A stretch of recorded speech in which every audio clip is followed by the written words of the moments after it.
Hello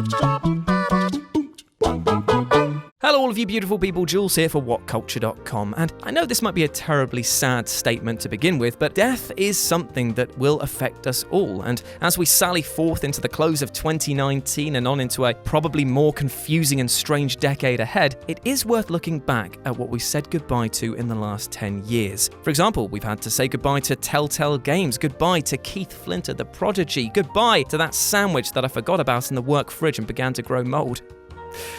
I can still hear its dry crust. Sorry. So today we're going to do the honors and look at the most impactful and heartbreaking moments in the video game industry where we had to say goodbye. As I'm Jules, this is WhatCulture.com, and these are the 10 most important gaming deaths this decade. And in order to keep this somber tone, the one per list joke is also saying farewell. It's been a good run, old friend. Number 10, John Marston, Red Dead Redemption. I know you could easily put Arthur from Red Dead 2 on this list, but honestly for me it has to be John Marston from Red Dead Redemption. His story was just so bleakly unfair, and it feels so wrong to watch him betrayed by the government and shot to ribbons. The fact that the game lets you believe that you can outshoot this mass of men in front of you makes the situation even more impactful. As simply put, you believe in him. You believe that he might actually taste freedom, and that comes from excellent storytelling from the pens of the Rockstar team. And it's also a death that makes the story make sense. You see, up until this point, you're led to believe that you're redeeming John's name through his actions, but in fact, it's only through his death that his arc can actually close. Plus, he's a character that you grow to love, and as such, saying goodbye was never going to be easy. It's almost a shame to carry on the game playing as Jack, not only because he's immediately foreign to the player, but also because his quest for revenge actually undoes the clean slate that his father had bought him with his passing. Number 9, Naya, Brother: A Tale of Two Sons. The word to describe the experience one gets when playing this game is devastating, as Brothers: A Tale of Two Sons begins, ends, and persists beyond its playtime with the concept of loss and overcoming grief. Starting with the image of the younger brother overlooking their mother's grave and then learning that their father is sick sets a somber tone. And as the narrative unfolds and you help the pair reach the waters of life, you become incredibly emotionally invested in their story, which, as you can imagine, creates a visceral gut punch when it comes to say goodbye to your older brother Naya. His death removes a sense of security that the player has almost become reliant on, and it's through his absence that you get an insight into what it's like to lose a loved one. That's a powerful emotional state, and one that is driven home hard when you look at his grave next to their mother's, but a fantastic game, hands down. Number 8, Mordin, Mass Effect 3. Mass Effect 3 might well be renowned for how it failed to end things in the way that fans wanted, but there was something utterly impressive with how the developers managed to say goodbye to Mordin Solus. A fan favourite ever since his introduction in Mass Effect 2. This wasn't a character like Kaidan who could just be killed off and people wouldn't give two tosses about. This was a sassy Solarian that had a ton of personality and was incredibly useful in combat to boot. However, as most of us know, he carried with him a dark past, as well as the weight of what his people had done to the Krogans with their fertility nuke known as the Genophage. His actions and choices always seem to come across as doing the right thing no matter the road it takes to get there, and it's this attitude that leads him to sacrificing himself to undo the twisted bioweapon that his people had unleashed. As the shroud is collapsing all around them, Mordin realizes that in order to make sure the cure is released, that he needs to be at the helm making the final inputs. There is absolutely no chance of survival and no chance for the player to change his mind, but this is the right thing to do. And so, with a final goodbye and a final song, Mordin sacrifices himself to heal past wounds. Number 7, The Joker, Batman: Arkham City. As you can tell from this list, it's very common to mourn allies that were close to the player, who aided beyond what needed to be done or provided a few laughs along the way. However, the Joker is far from an ally to Batman. As a diametrically opposed force to the Dark Knight, the Joker looks to hound both Gotham and its protectors in ever-escalating ways, and that's exactly why his death is so important. The cycle between the pair being broken has much greater reach than simply Batman saying, well, thank God I can take Tuesdays off now I don't have to degas a school, as it effectively sends the superhero off the rails. This was his greatest foe, and even though he almost met his end numerous times thanks to the Clown Prince of Crime, it was also his greatest challenge to save him. Batman doesn't want Joker to die, because if he can convert him, if he can keep him locked up but alive, he will prove to the city that it can be saved. killing and death brings only more killing and death, so Batman tries his best to avoid either. With the Joker gone though, how does he carry on? Well, the answer is, not without some deep scars. In fact, one could argue it was the entire thrust of Arkham Knight, watching Batman battle with the choices of his past. Number 6, Booker DeWitt, Bioshock Infinite. Booker DeWitt is a fascinating character within the Bioshock franchise, a series that I have made little attempt at hiding my love for. However, he is far from my favourite. I mean, that honour will always forever go to Andrew Ryan, who, if this game was released this side of the 2010s, would easily be on this list. However, I'll have to ask you kindly to consider DeWitt and his tragic death at the end of Infinite. His final memories are that of Elizabeth, his daughter, revealing that his role was a nexus for all of the suffering caused by Columbia multiple timelines over. In life, DeWitt was a psychologically damaged man who traded a baby out of pure selfishness, and his alternate was a power-hungry zealot with an unstoppable drive to perpetuate hatred. As he is drowned by the different versions of Elizabeth, he accepts his fate, that in order to destroy Comstock, DeWitt must die. It's a powerful, saddening, and quite frankly impossible end for the man. Number 5, White Phosphorus Attack, Spec Ops: The Line.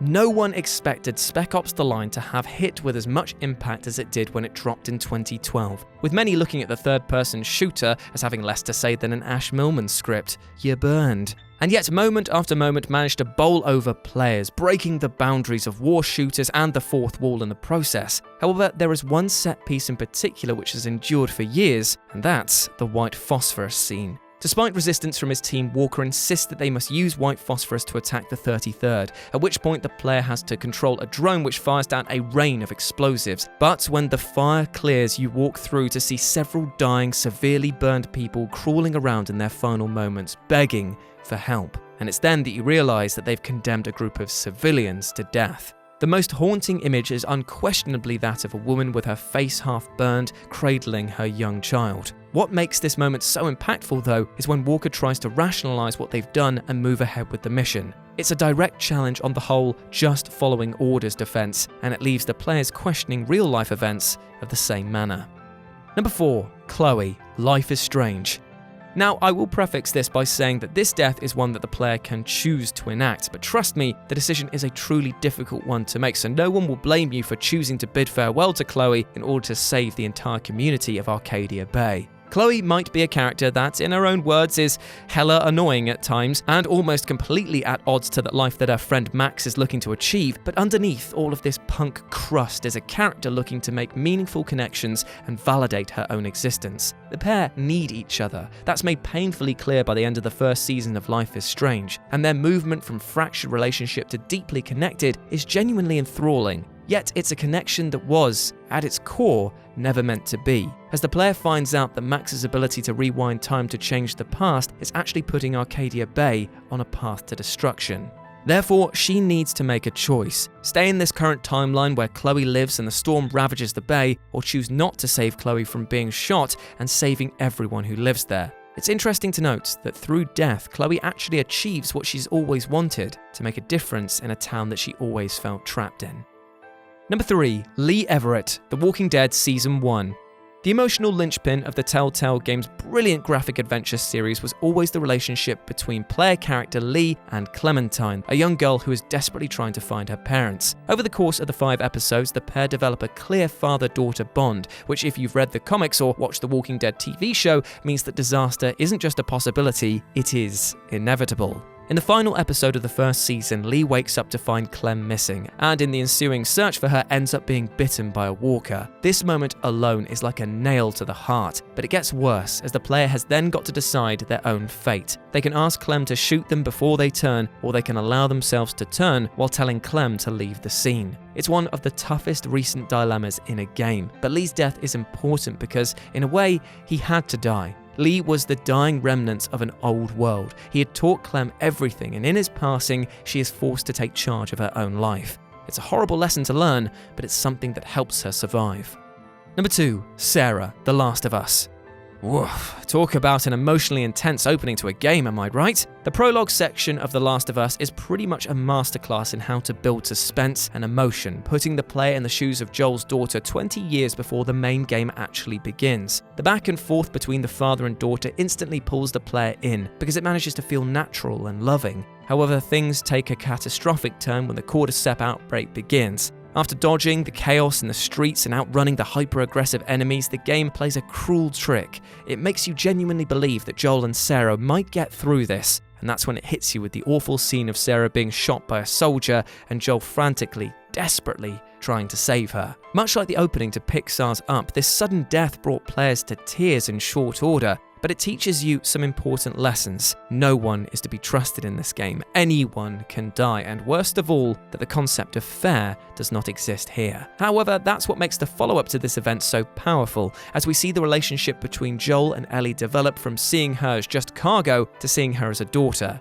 And Joel won't soon lose another member of his family. He'll make damn sure of that. And number 1, the boy/the huddle inside.